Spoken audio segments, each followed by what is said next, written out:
महत्वपूर्ण पॉइंट ये है कि आज हम मैथ के क्लास 10th के पेपर के बारे में डिस्कस करेंगे। क्लास 10th के पेपर के बारे में कि पेपर कहाँ से आएगा और क्या क्या ऐसे महत्वपूर्ण बिंदु हैं जिनको हमें पढ़ना चाहिए।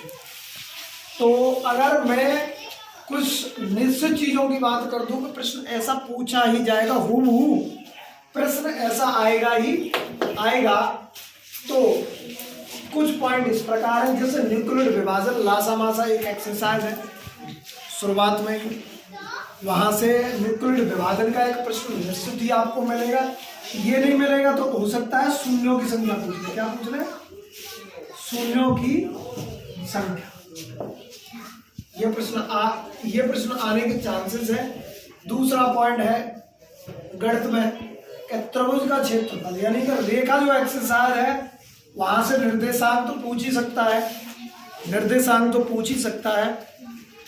पूछ सकता है कि त्रिभुज का क्षेत्रफल दिया है, सररेख है, या पूछ सकता है कि दो बिंदुओं के बीच में दो बिंदु हैं वो समान दूरी पर स्थित है कि नहीं, समदूरस्थ है कि नहीं, अंत विभाजन है कि नहीं।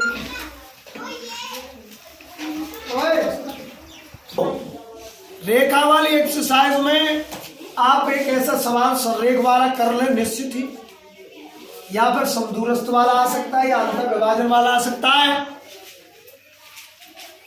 या फिर बीच की दूरी, दो बिंदुओं के बीच की दूरी।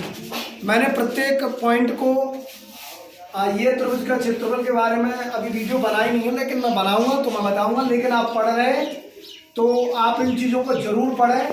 पेपर में ये प्रश्न त्रिभुज के क्षेत्रफल संबंधित प्रश्न आपको निश्चित मिलेगा ही मिलेगा।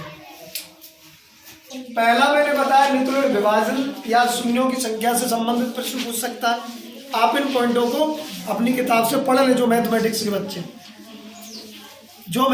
के बच्चे हैं वो पढ़ लें, उनसे आवाज न करें, एक दूसरे से आप पहले ही बोल लें, ठीक है।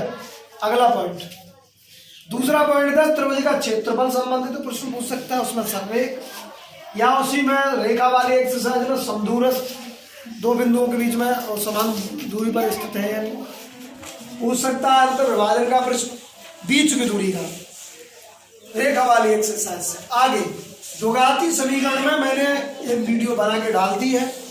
आपको एक समीकरण दिया होगा, पूछ सकता है मूल की प्रकृति बताओ, या मूल की प्रकृति दे सकता है कि या किसी एक अचर पद का मान पूछ सकता है, विभक्तकर पूछ सकता है, श्री तराजार से पूछ सकता है, सॉल्व करिए। मुख्य चीज़ों की चर्चा हो रही है, पूरा पेपर में हम बताएंगे यहाँ से। और अगर इसी प्रश्न में कोई बड़ा प्रश्न आ सकता है तो ऐसे आ सकता है कि कुछ क्यारियाँ हैं और कुछ क्यारियों की कुछ पंक्तियां हैं, तो द्विघाती समीकरण संबंधित एक प्रश्न बनने के लिए आ सकता है।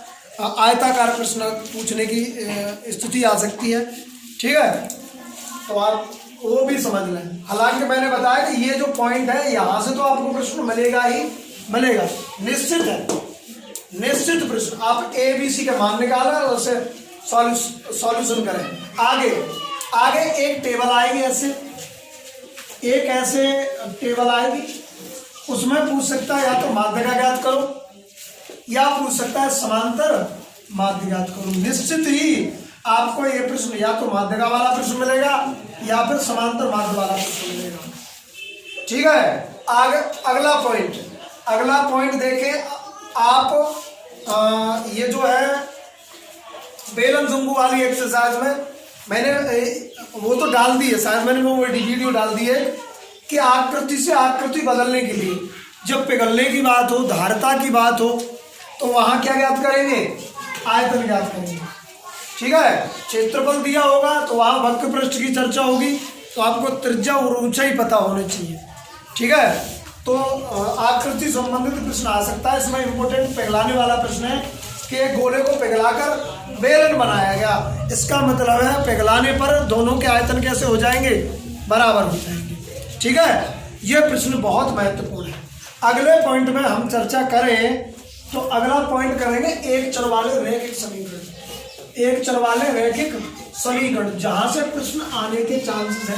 हालांकि पूरे मैथ से ही प्रश्न आएंगे, लेकिन जो चीज यहाँ दिखा रहा हूँ वहाँ हूबहू वही चीज आपको पेपर में मिलेगी। ठीक है, तो छठवां जो पॉइंट है वो है तुलनात्मक चीज होगी। जैसे 5x² plus 5x plus 7y बराबर 21 और 2x plus 7y minus 7y बराबर 20। तो ऐसा प्रश्न आ सकता है। इसमें पूछ सकता है x या y के मान ज्ञात करो, दोनों अचर पदों के।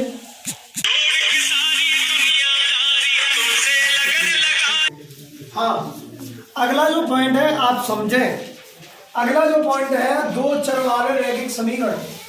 दो चर वाले रैखिक समीकरण, आपको दो समीकरण दिए होंगे। हो सकता है इसमें पूछ सकता है ग्राफ विधि द्वारा सॉल्व करो, या पूछ सकता है इसमें क्या तुलनात्मक विधि से ज्ञात करो, या पूछ सकता है कौन सी विधि, विलोपन विधि से इन दोनों के मान ज्ञात करो, पूछ सकता है प्रतिस्थापन विधि। तो आपको ऐसा प्रश्न मिलेगा ही मिलेगा, पेपर में आएगा निश्चित। तो आपको ये समझना है कि तुलनात्मक विधि क्या है, उसको आप कर लें। एक प्रश्न ऐसा करके जाएं।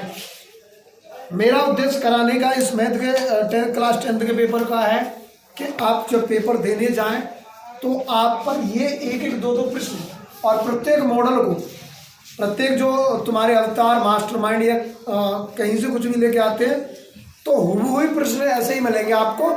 उसको 2 या 3 बार कर लेना अच्छे से, और पिछले साल जो पेपर आए हैं उनको भी अच्छे से कर लेना।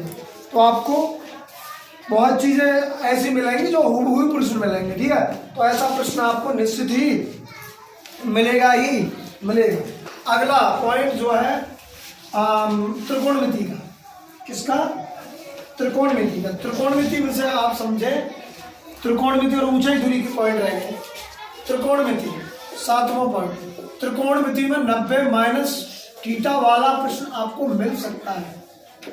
इसके अलावा लाल बटे कक्का, यानी कि कर्ण का लाल बटे कक्का, इसमें से जैसे दे सकता है कि साइन थीटा बराबर दी जाए 3/5, और किसी अन्य के मान ज्ञात करें।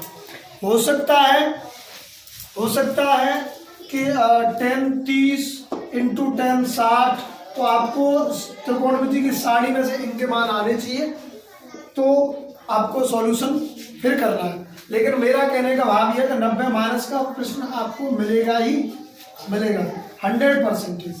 अब आ जाती है अगला पॉइंट, ऊंचाई दूरी का एक बड़ा प्रश्न मिलेगा। जो निश्चित आने वाला प्रश्न है वो है, मैं करा रहा हूं समरूप त्रिभुज। तो इसमें एक तो आ सकता है आकृति दी होगी। क्या दिया होगा? आपको आकृति दी होगी ऐसे करके, तो पूछ इसको सिद्ध करने के लिए आ सकता है कि बताइए त्रिभुज समरूप है या नहीं है। या अगर ये नहीं आए, हालांकि आने के 100% चांस यही है। ठीक है, अगला पॉइंट, अगर ऐसे नहीं प्रश्न आएगा तो पूछ सकता है दो भुजा दी हुई है। दो क्या दी हुई है? P/QR, दो भुजा दी हुई है, तो इनका क्षेत्रफल, दो त्रिभुजों का क्षेत्रफल ज्ञात करिए। दो त्रिभुजों का क्षेत्रफल, तो क्या कर देते हैं, क्षेत्रफल की बात हो तो दोनों का क्या कर देंगे, वर्ग कर देंगे। क्या कर देंगे? वर्ग कर देते हैं। क्षेत्रफल वाले समरूप त्रिभुज वाले क्षेत्रफल में क्या करेंगे, हम भुजाओं का क्या कर देते हैं, क्षेत्रफल में वर्ग कर देंगे। जैसे भुजा दी हुई है 3/5, 3:5, तो क्षेत्रफल पूछेगा तो क्या कर देंगे, इनका क्या कर देंगे, वर्ग कर देंगे। ठीक है, और भुजाओं से मतलब है परिमाप का भी। परिमाप केवल भुजा को प्रदर्शित करेगी। जैसे पहला परिमाप, दो त्रिभुज है तो पहले का परिमाप बटे दूसरे का परिमाप दे दिया उसने, 5:4 में है, तो क्षेत्रफल ज्ञात करो। तो परिमाप भी भुजा को ही प्रदर्शित करता है।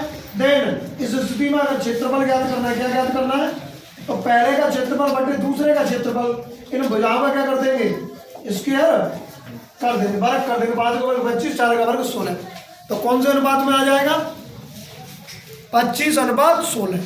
ठीक है, तो ये कुछ पॉइंट चर्चाएं थी जो 2-4-5 मिनट में हमने जो ऐसे पॉइंट बताए हैं कि आपको ऐसे प्रश्न आपको बोर्ड के एग्जाम में मिलेंगे ही मिलेंगे। ठीक है, पिछले साल भी यहीं से प्रश्न आते हैं लगभग। तो ये पॉइंट आपको पढ़ लेने हैं।